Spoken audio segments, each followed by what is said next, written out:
بسم اللہ الرحمن الرحیم۔ قرض سے نجات حاصل کرنے کی دعا۔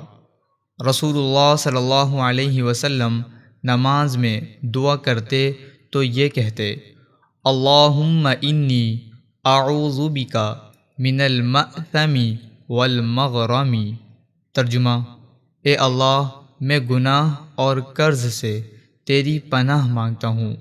کسی نے عرض کیا کہ یا رسول اللہ صلی اللہ علیہ وسلم، آپ قرض سے اتنی پناہ کیوں مانگتے ہیں؟